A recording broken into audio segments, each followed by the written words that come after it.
السلام علیکم، پروگرام اعتراض ہے میں صدف عبد الجبار آپ کو خوش آمدید کہتی ہوں. اور نون لیگ کے لیے ایک بڑا ریلیف آج ہمارے سامنے آیا. اس صورت میں جو تاحیات نااہلی کا باب ہے اب وہ بند ہوتا دکھائی دے رہا ہے. اس سلسلے میں پارلیمنٹ سے اہم بل پاس کیے گئے جو الیکشن ایکٹ ہے 2017 اس میں ترمیم کے حوالے سے. تو کیا اب یہ سمجھا جائے کہ جو نواز شریف ہے یا جہانگیر ترین ہے، کیونکہ بتایا جا رہا ہے کہ جس سزا کا آئین میں میعاد تعین نہ ہو وہ سزا پھر 5 سال کے لیے نااہلی تصور کی جائے گی. تو 5 سال جن کو ہو جائیں گے وہ دوبارہ سے سیاست میں اہل ہیں. آپ کو معلوم ہے ظاہر نواز شریف کو جو نااہل کیا گیا تھا یا جہانگیر ترین صاحب کو تاحیات نااہلی کا معاملہ تھا. تو یہ قانون سازی، یہ جو پارلیمنٹ میں بل آیا ہے، اس کی منظوری ہوئی ہے، کتنا اہم ہے. دوسرے اسی ایکٹ کے تحت اب الیکشن کمیشن کو اختیار دیا گیا ہے کہ وہ الیکشن کی ڈیٹ کا تعین کرے، اور اگر اس میں کسی قسم کا رد و بدل کرنا ہے تو وہ بھی الیکشن کمیشن کر سکتا ہے. اس ساری صورتحال میں ہم دیکھ رہے ہیں کہ دبئی میں بھی ایک الگ بیٹھک لگی ہوئی ہے جہاں پر نواز شریف جو پاکستان تو ابھی نہیں آئے ہیں، دبئی تک آ گئے ہیں. وہاں پر مریم نواز بھی پہنچ گئی ہیں. آج پتہ چلا کہ آصف زرداری بھی پہنچ گئے ہیں. تو کیا یہ ان کے آنے کی تیاری ہے؟ اور جو ہم ظاہر بات کرتے ہیں جب سیاستدانوں سے، نون لیگ کے ہی لوگوں سے اکثر، تو وہ یہ کہتے ہیں جی نواز شریف صرف واپسی ہی نہیں باعزت واپسی چاہتے ہیں. تو کیا یہ ان کی باعزت واپسی کے لیے راہ ہموار ہو رہی ہے؟ اسی پر آج ملک احمد خان نے جیو نیوز کو انٹرویو دیتے ہوئے کیا کہا، ذرا وہ دیکھ لیتے ہیں.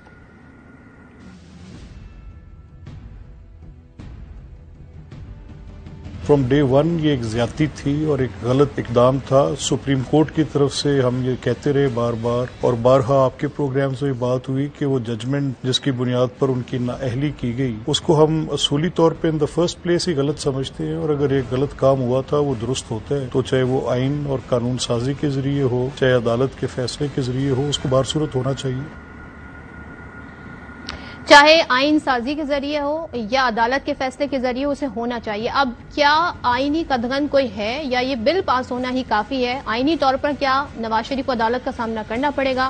کیونکہ سنا یہ بھی ہے کہ وہ جیل نہیں جانا چاہتے. تو اس پر بھی بات کریں گے. خواجہ آصف کیا کہہ رہے ہیں آج پارلیمنٹ پہ، وہ بھی سن لیتے ہیں.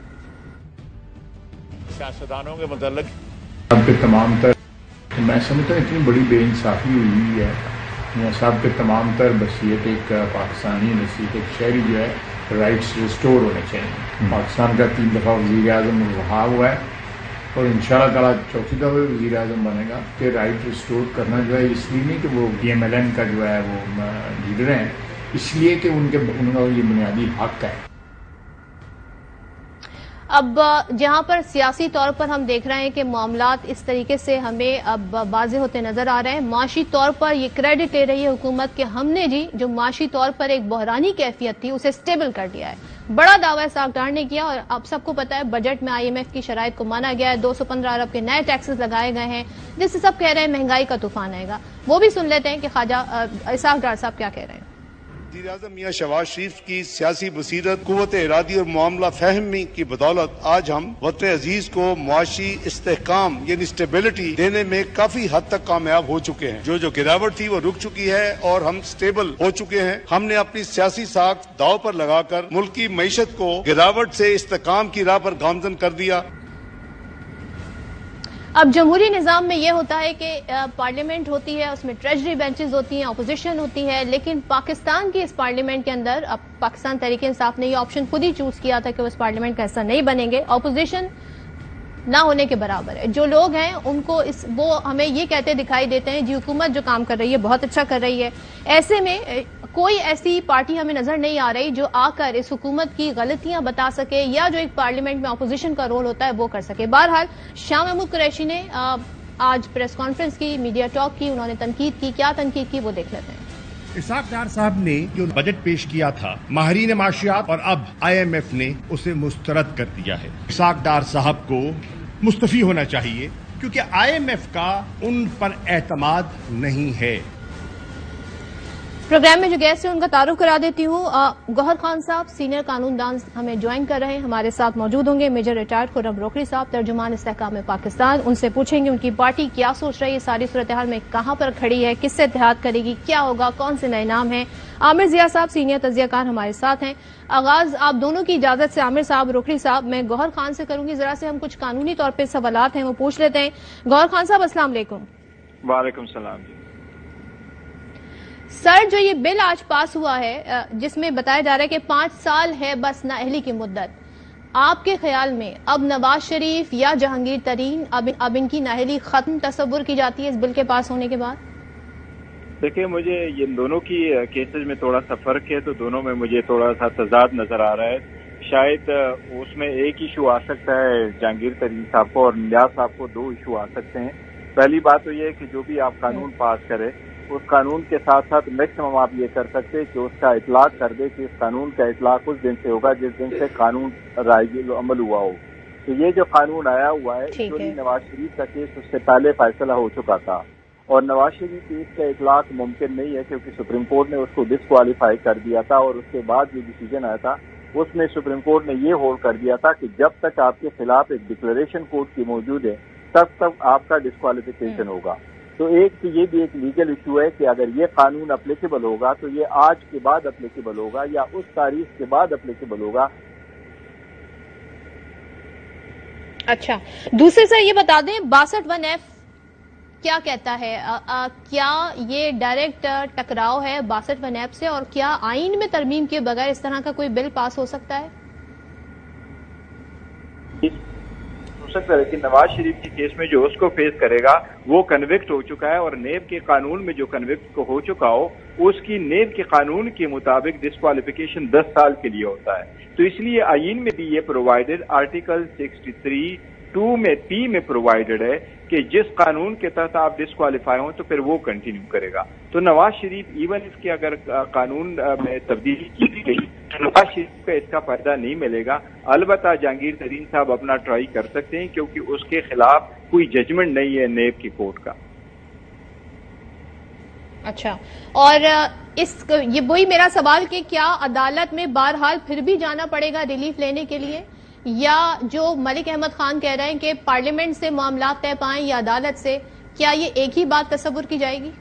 نہیں، ایک ہی بات تصور نہیں کی جاتی، لیکن عدالت نے اس کو ڈسکوالیفائی کیا. وہ ہوگا یہ کہ اگر نیکسٹ ٹائم نواز شریف آ جاتے اور وہ کسی الیکٹیو پوزیشن کے لیے M&A کی پوزیشن کے لیے اپلائی کرتے اور اس پہ آبجیکشن آ جاتا ہے، اس وقت اس کا یہ ڈیفنس ہوگا کہ میں واقعی ڈسکوالیفائی تو ہو چکا تھا فار وٹ ایور ریزن، لیکن میری ڈسکوالیفیکیشن 5 سال کے بعد ختم ہو چکی بائی ریزن آف دس لا. تو یہ لا تو اس وقت ہوگا. پھر یہ ایک ایشو آئے گا کہ اس لا کی اپلیکیبلٹی اس تاریخ سے ہوگی آگے، آج کے بعد جو کیسز آئیں گے یا 2017 کے بعد جو کیسز ہوں گے اس پہ ڈسکوالیفیکیشن ہوگی، نہ کہ اس وقت جس وقت نواز شریف کے کیس کا فیصلہ آیا تھا. تو پرابلمٹک ہے ضرور، یہ معاملہ ابھی بھی حل طلب نظر آ رہا ہے بائی دا کورٹ. اچھا، یعنی کورٹ ہی سے حل کر سکتی ہے. اور ایز وی اسپیک ناؤ قانونی سٹیٹس نواز شریف کا کیا ہے؟ اگر جیسے وہ دبئی تک تو آ گئے ہیں، پاکستان آتے ہیں تو کیا، کیونکہ وہ مطلوب ہے عدالتوں کو، تو کیا عدالت قانون حرکت میں آئے گا، یا پھر جیسے کہ آپ نے کہا کہ اگر وہ نامینیشن فائل کرتے ہیں M&A کے لیے، وزیر اعظم کے لیے، جو بھی وہ کینڈیڈیچر ان کا ہوتا ہے، تب یہ نقطہ اٹھایا جا سکتا ہے؟ لیکن نواز شریف اس وقت جو بائی لا وہ کنوکٹڈ ہے اور اس کی کنوکشن فائنل ہے. اس کی اپیل جو کنوکشن کے خلاف فائل ہو چکی تھی وہ اسلام آباد ہائی کورٹ نے ڈسمس کی ہے. لہٰذا اس اسلام آباد ہائی کورٹ کی ڈیسیجن کے مطابق اور ججمنٹ کے مطابق جس وقت بھی وہ پاکستان آئیں گے قانون کے دائرے کے مطابق اگر وہ سرنڈر کرتے تو وہ جیل جائیں گے. اس کے بعد وہ اس کی اپیل ریزوریکٹ کی جائے گی اور اس اپیل پہ بحث ہوگی اور پھر اس کا بیل ہوگا اور یہ تصور یہ کہا جائے گا کہ آپ ابسکانڈ کر گئے تھے کہ نہیں, اور اس کے بعد ہائی کورٹ میرٹ پہ فیصلہ کر کے اس کی اپیل الاؤ یا ڈسمس کرے گی. اچھا, ون لاسٹ کوشچن. اب اس قانون کے بعد جو اب جو نااہل ہوں گے ان پہ یہ قانون پوری طرح اپلائی ہوتا ہے, وہ صرف 5 سال کے نااہل ہوں گے. کے بعد جو لوگوں کے خلاف کوئی ڈسکوالیفیکیشن کا کیس آ جاتا ہے, 62(1)F کا کیس اگر ہے ان پہ کہ آپ امین اور صادق نہیں تھے تو ان پہ 5 سال کا قانون اپلیکیبل ہوگا. یہ بات صحیح. Not more than 5 years. Not more than 5 years, کیونکہ اس کے قانون میں تشریح نہیں تھی اور ابھی چونکہ پارلیمنٹ نے پرووائڈ کر دیا ہے. سپریم کورٹ کی ججمنٹ یہ نہیں تھی کہ اگر آپ صادق اور امین نہیں ہیں تو فار لائف ہوگا. سپریم کورٹ کی ججمنٹ یہ تھی کہ اگر آپ کے خلاف ایک ججمنٹ آ چکی ہے تو جب تک وہ ججمنٹ آپ کے خلاف مینٹین کرے گی تب تک اس کا ٹائم اس وقت تک ہوگا جب تک وہ ججمنٹ آپ کے خلاف ہے. اب جب پارلیمان یہ کہتا ہے کہ اس کی مدت 5 سال ہوگی تو عدالت کا ڈیسیجن اس سے زیادہ نہیں ہو سکتا, لہذا صرف 5 سال ہوگا آج کے بعد جو لوگ اس کے زمرے میں آئیں گے. اچھا، اور الیکشن کمیشن اسی ایکٹ میں ترمیم کے تحت ڈیٹ کا الیکشن کی تعین کرے گا، اور اگر رد و بدل بھی کرنا ہے دیٹ از ویری امپورٹنٹ، وہ بھی اختیار ہے. تو اس اختیار کو کسی طرح سے چیلنج کیا جا سکتا ہے کیا؟ نہیں، دیکھو اس اختیار کو چیلنج نہیں کیا جا سکتا اور چیلنج کرنا بھی نہیں چاہیے. اس پہ تو اس وقت ضرور ایک ایشو آیا تھا کہ کیونکہ آئین تو 90 دن کہتا ہے. نہیں، آئین 90 دن کرتا ہے، وہ 90 دن کے مطابق ہی چلے گا. صرف یہ کہ ڈیٹ کون اناؤنس کرے گا. ابھی الیکشن کمیشن کے پاس آیا، پہلے بھی اختیار ونس ان لائف ٹائم جو ہمارے پاکستان کے آئین کے مطابق بھی انہی کے پاس اختیار ہوا کرتا تھا. انڈیا میں بھی آج بھی الیکشن کمیشن کے پاس اختیار ہے، لیکن الیکشن کمیشن بااختیار اور انڈیپینڈنٹ ہونا چاہیے تاکہ وہ آئین اور قانون کے مطابق فیصلے کرے. اور موجودہ دور میں جو انہوں نے کہا تو الیکشن کمیشن تو یہ کہہ رہی تھی کہ الیکشن کمیشن کا کہنا یہ تھا کہ ہم الیکشن کر رہے ہیں، ہمارے پاس سیکیورٹی نہیں ہے اور پیسے نہیں ہیں. تو اس قسم کے اقدامات اگر گورنمنٹ آڑے آئی تھی. اور سر آخری سوال یہ کہ سپریم کورٹ نے جو فوجی عدالتوں کے ذریعے عام شہریوں کے ٹرائلز کا کیس ہے، اب ظاہر جو نیکسٹ ویک شروع ہو رہا ہے اس میں ٹرائل سماعت دوبارہ ہونی ہے، آج حکومت نے اسے چیلنج کر دیا جو 7 رکنی بینچ ہے. تو اب پہلے یہ والا معاملہ سیٹل ہوگا، اس کے بعد سویلینز کے ٹرائل والا معاملہ سیٹل ہوگا، ایسے ہی آگے بڑھے گی قانونی کارروائی؟ میں سمجھتا ہوں موجودہ حکومت کوئی بینچ کو نہیں مانتی. ان کا کہنا پہلے یہ تھا کہ جی ہمیں فل کورٹ دے دے، لیکن فل کورٹ کی پھر ان کی تشریح یہی ہوتی ہے کہ سارے ججز بیٹھے مائنس وہ جج جو ہم نہیں چاہتے کہ یہ بینچ پہ بیٹھے. تو جب یہ بینچ بنا 7 ممبر کا تو منصور علی شاہ صاحب، جسٹس منصور علی شاہ صاحب نے پوچھا کہ کیا اس بینچ پہ آپ کو اعتراض ہے؟ اٹارنی جنرل صاحب جو قانون اور آئین کے مطابق فیڈریشن کو ریپرزینٹ کرتا ہے اور گورنمنٹ کی طرف سے سارا جواب اور آنسر کر رہے تھے، انہوں نے کہا کہ مجھے اس بینچ پہ اعتراض نہیں ہے. تو اب جب کل ڈیسیجن آنے لگے ہیں تو یہ کہہ رہے کہ ہمیں اس پہ اعتراض ہے. ان کو مرضی کا فیصلہ چاہیے، ان کو کوئی ایسا فیصلہ نہیں چاہیے جو سپریم کورٹ کا ہو. اچھا ٹھیک ہے، تھینک یو سو مچ گوہر خان صاحب. اور ظاہر حکومت اس کا ارادہ کر رہی ہے کہ ہم یہ چیلنج کریں گے.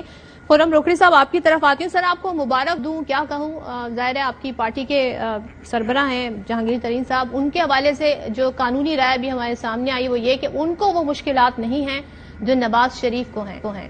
تو پھر اب وہ فل فلیج اب وہ میدان میں اتریں گے، سیاسی میدان میں ڈیفینیٹلی، اور سیاسی میدان میں فل فلیج ہی اترنا چاہیے. بلکہ جو وکٹمائزیشن کا جو دور تھا، جیسے جیسے دور گزرتا جائے گا، جیسے جیسے وقت گزرتا جائے گا تو معاملات کھلتے جائیں گے. پیناما ایک انٹرنیشنل سکینڈل تھا، تو کیا اس انٹرنیشنل سکینڈل میں صرف کچھ افراد، اسی طرح جہانگیر خان ترین کا جو کیس ہے، وقت گزرنے کے ساتھ اب آ کے ہم یہ اس چیز کو دیکھ رہے ہیں کہ وہ اتنا اسٹرانگ کیس نہیں تھا جس طریقے سے بنایا گیا.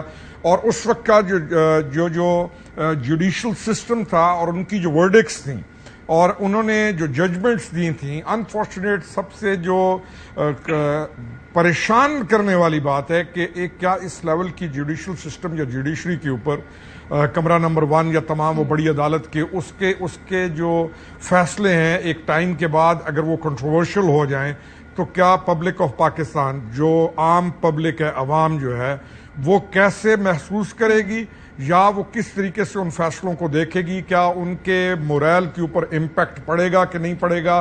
کیا وہ انسیکیور ہوں گے کہ نہیں ہوں گے؟ کیا وہ پریشان ہوں گے؟ ان تمام چیزوں کو سوچنا بہت ضروری ہے، اور ہمارے لیے یہ لازم ہے کہ آئندہ آنے والے دنوں میں، اور ہمیں انشاءاللہ بہت امید ہے کہ آئندہ آنے والے دنوں میں سب سے زیادہ جس چیز کو مستحکم ہونا ہے یا اپنی پوزیشن کو بہت اچھا طریقے سے لے کر آگے جانا ہے، وہ سپریم کورٹ آف پاکستان ہے. کیونکہ اس کا اثر ہر نیچے ایک ایک بندے پر رہتا ہے، بلکہ بندوں پہ نہیں، معدنیات سے لے کے اس ملک کے اندر بسنے والی ہر مخلوق پر اس عدل کا افیکٹ پڑتا ہے. اللہ کرے حالات ٹھیک ہوں اور ہمیں ان کنٹروورسی سے اور اس ڈسپشن سے نکلیں جن کے اندر ہم بہت عرصہ موجودہ سپریم کورٹ کی بات کر رہے ہیں یا سپٹمبر میں جو سپریم کورٹ ہوگی اس کی بات کر رہے ہیں؟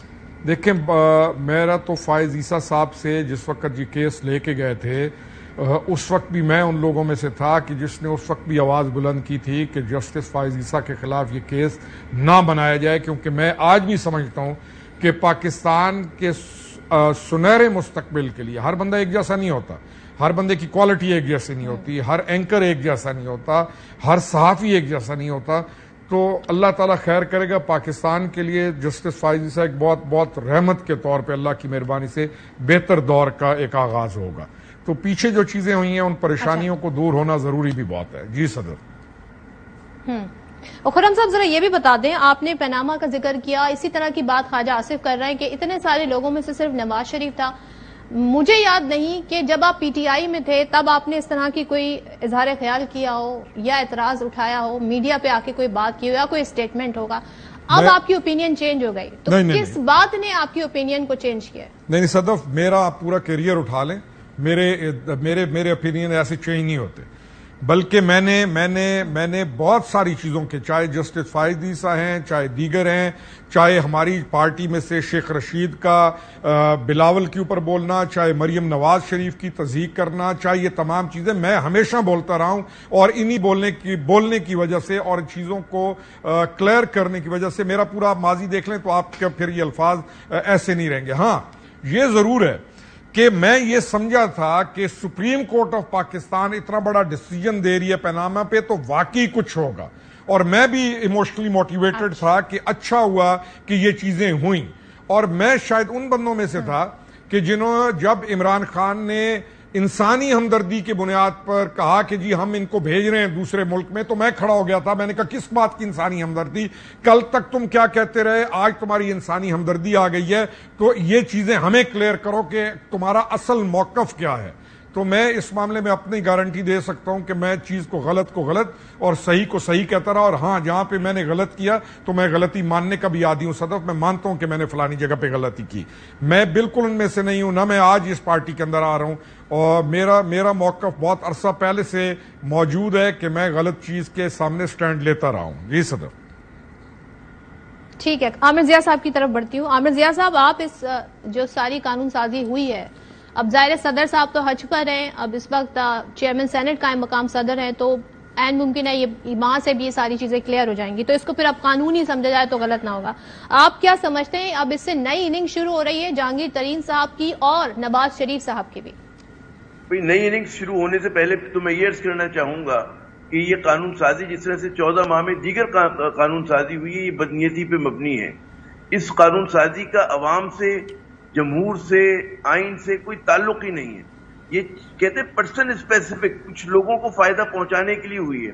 ہماری بدقسمت وہ واحد پارلیمنٹ ہے کہ بجائے اس کے کہ وہ کہے کہ جناب ہم کرپشن کو کیسے دور کریں گے، ہم مجرموں کو کیسے سزا دیں گے، ان کا فوکس اس بات پر ہوتا ہے کہ کیسے جو ہے اس ملک میں لوگوں کو سزا دینا مشکل بنایا جائے، جن کو سزا مل گئی ہے کیسے اس کی سزا کو کم کیا جائے، کیسے جو ہے ملزموں اور مجرموں کو فائدہ پہنچائیں.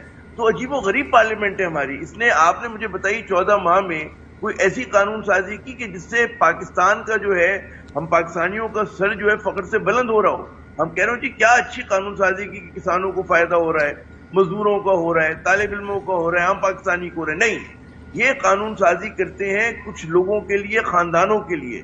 نیب قوانین میں اصلاحات سے لے کر جو سپریم کورٹ کا انہوں نے کیا، اور اس کے بعد سے لے کر اب جو کیا ہے، یہ شرمناک ہے، قابل مذمت ہے. یہ کہ انہوں نے کیوں کیا ہے کہ انہوں نے جناب نواز شریف صاحب کو فائدہ پہنچانا ہے یا ایک دو اور سیاستدانوں کو فائدہ پہنچانا ہے. تو دنیا میں کہیں ایسا نہیں ہوتا. اگر اس کا اطلاق ماضی سے یہ کرتے ہیں تو اور زیادہ شرمناک بات ہے. یہ واحد بدقسمت ملک ہے کہ جہاں پر آپ مجھے بتائیں صدر صاحبہ کہ آپ کو پتا ہو کہ جی آپ کو آپ فرم بنا رہی ہیں، آپ ایک کمپنی کھول رہی ہیں، گھر میں ملازم رکھ رہی ہیں، آپ کسی ایسے شخص کو ملازمت دیں گی کہ جناب جو ماضی میں سزا یافتہ ہو؟ آپ کبھی بھی نہیں دیں گی آپ، اور کوئی بھی شخص نہیں دے گا. سر اگر معاملات پولیٹیکلی موٹیویٹڈ ہوں، جیسے کہ اب مثالیں یہ حکومت کے وزراء دے رہے ہیں، وہ ارشد ملک صاحب کی ویڈیو کا ذکر کرتے ہیں. نہیں، میں کیسے اس طرح کے جو فیصلے ہوئے ان کی باتیں. ایون فیلڈ کیا کہیں اور تعمیر ہوا ہے؟ ایون فیلڈ کا ایک الزام تھا، ہے کہ نہیں ہے وہ؟ یہاں پہ تو جو کرپشن کے کیسز تھے بند کر دیے گئے، جتنی ان کو سزا ملنی چاہیے تھی نہیں ملی، ان کے لیے آسانیاں وہاں پہنچائی گئی.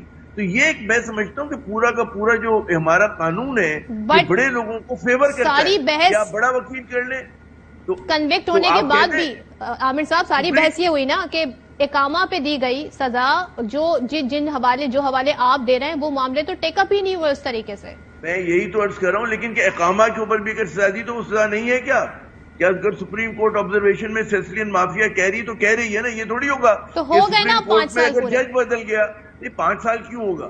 آپ کا تاحیات کو public office holder should be above board. اس کو. اور ہمارے یہاں دیکھیں بار بار وہی فلمیں دوبارہ آپ لوگوں کو دکھا رہے ہوتے ہیں. مطلب ہے کہ آپ کے نئی اجازت کیوں نہیں آ سکتی, آپ کے کیوں نہیں ہو سکتا. آپ کہہ رہے کہ جی ان کی ہم تمام جو جرائم ہے معاف کرتے ہیں, ہم ان کو مطلب ہے پھر لیز آف لائف دیتے ہیں کہ یہ آگے ملک کو مسلط ہو جائیں. اگر آپ کو اسی طرح ملک چلانا ہے تو آپ سمجھیں کہ اس لوگوں کا اعتماد نہیں ہوگا. یہ پھر عام پاکستانیوں کا پاکستان نہیں ہے, یہ پاکستان پھر جاٹی عمرہ کا پاکستان ہے, یہ اور جو بڑے بڑے خانوادے اور گھر ہیں ان کا پاکستان ہے. تو یہ آپ پاکستان کے ساتھ ایک شرمناک مذاق ہو رہا ہے. یہ پارلیمنٹ اس میں گلے گلے ملوث ہے. اس پارلیمنٹ کے اندر ادھوری پارلیمنٹ ہے, اس کے اندر اپوزیشن نہیں ہے. اپوزیشن کے نام پہ انہوں نے ایک پاکٹ یونین بنائی ہوئی ہے کہ جو انہی لوگوں کے ساتھ ملی ہوئی. تو پاکستان کے ساتھ اس سے بھیانک مذاق کوئی ہو نہیں سکتا. ہمارے ملک کے مسئلے کیا ہیں اور ہمارے یہاں قانون سازی کیا ہو رہا ہے. ہمارے یہاں 0.001% لوگوں کا مسئلہ اس طرح کی قانون سازی نہیں ہے. یہ قانون سازی کرتے ہیں چند لوگوں کو فائدہ پہنچانے کے لیے, جو کہ میں سمجھتا ہوں کہ اس ملک میں انصاف کا خون کر رہے ہیں, انصاف کو قتل کر رہے ہیں یہ لوگ. اور یہ پارلیمنٹ کے نام پر پارلیمانی جمہوریت کے ساتھ مذاق اڑایا ان لوگوں نے. ان کی اکاؤنٹیبلٹی ہوگی, آج نہیں ہوگی تو کل ہوگی. یہ نہیں ہو سکتا. پاکستان کے لوگ غلام نہیں ہیں. جی ٹھیک ہے, آپ کا پوائنٹ آ گیا. آپ نے کہا پرسن اسپیسیفک قانون سازی ہو رہی ہے, اس میں کوئی مفاد عامہ کی کوئی بات ہمیں اس میں نظر نہیں آ رہی. یہاں پہ بریک لیتے ہیں, بریک کے بعد واپس آتے ہیں, مزید گفتگو کو آگے بڑھائیں گے.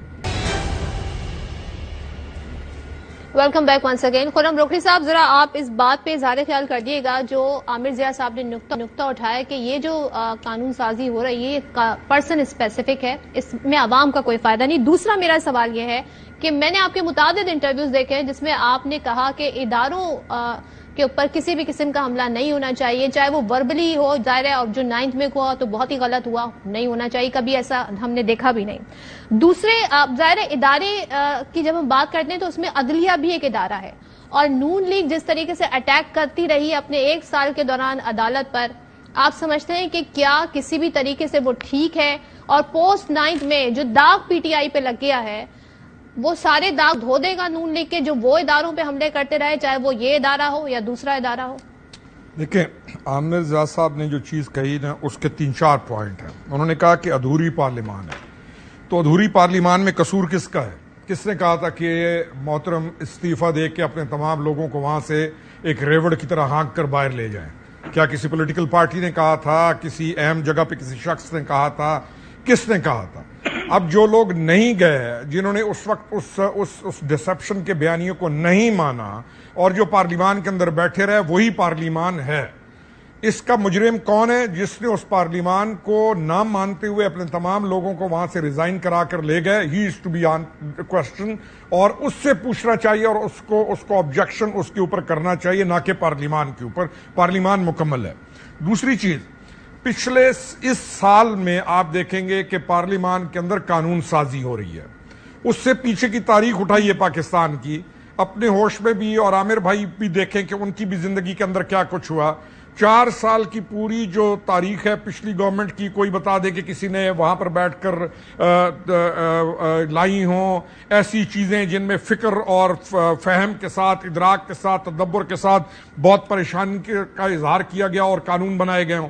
اس سے بھی پیچھے چلے جائیں. دیکھیں, کوئی پارلیمان قانون نہیں بناتی جب کسی پارلیمان کا ایم این اے اپنے علاقے کے اندر بیٹھ کر جو رفائی کام, جو دوسرے کام ہیں, جو جن کو ہم کہتے ہیں جو لوکل گورنمنٹ کے کام ہیں, ترقیاتی کاموں کو جو ایم این اے فکر مند ہو کہ میں نے اپنے حلقے میں ترقیاتی کام کرانے ہیں, وہاں پر پارلیمان کام نہیں کیا کرتی جیسے پارلیمان کا کام ہوتا ہے.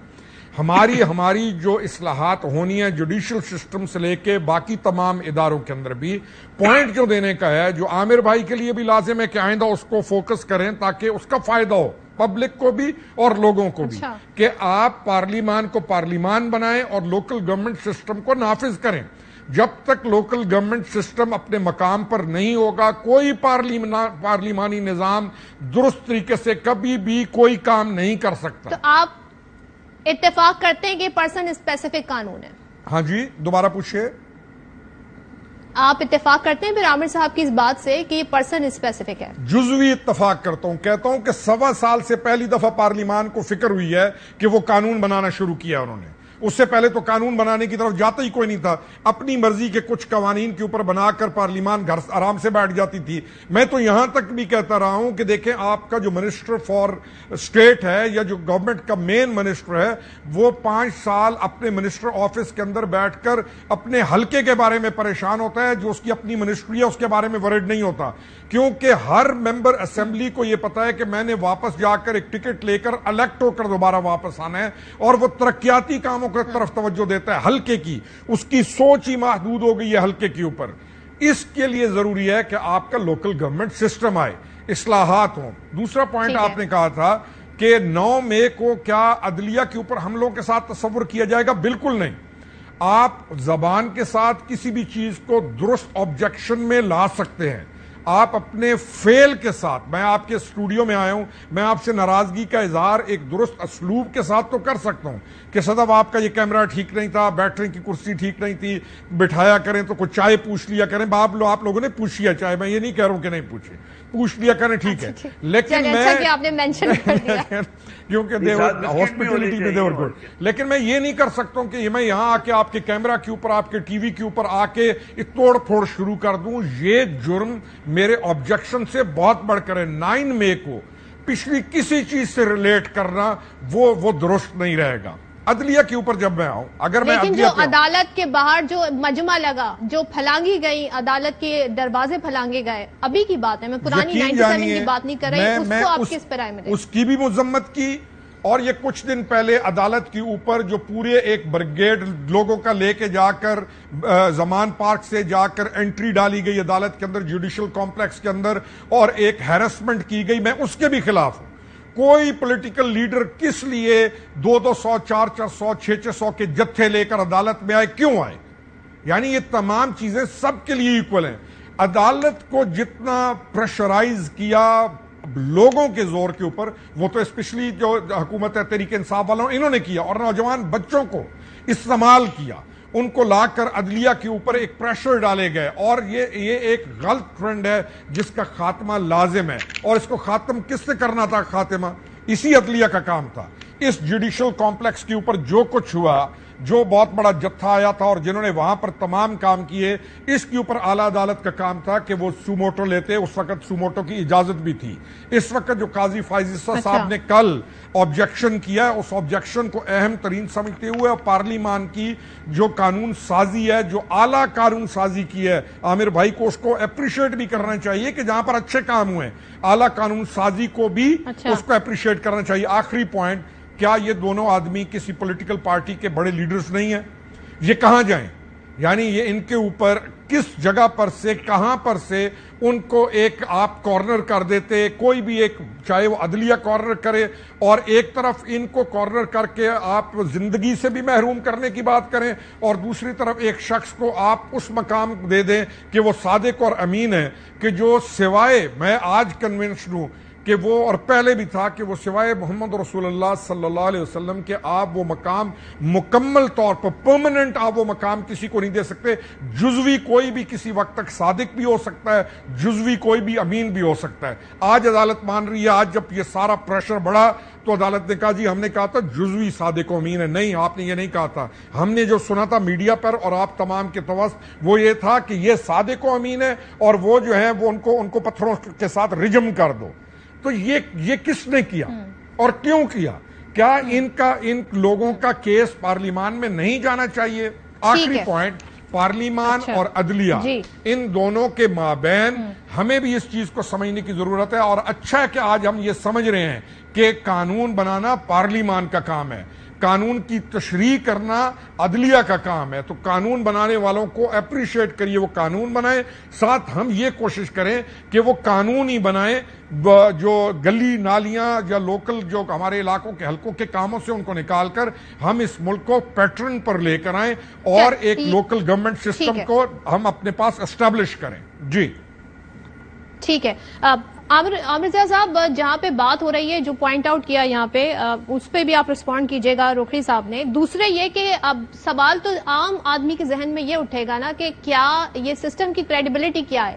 پہلے غلط ہوئے فیصلے اور اب فیصلے صحیح ہونے جا رہے ہیں.